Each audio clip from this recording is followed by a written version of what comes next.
যে ছন্দ সাজায় তোমাকে পাওয়ার আশা, আমাকে কুরে কুরে খায় আমার এই নিঃশ্বাস। ধীরে ধীরে যে ক্ষীণ হয়ে যায়, মনে হয় এই রাতেই চলে যাব দূর অজানায়।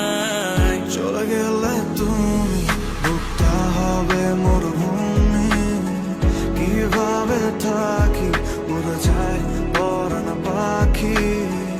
আমার মন কেন শুনছে না বারণ, আর মনে ভাবছে তোমায়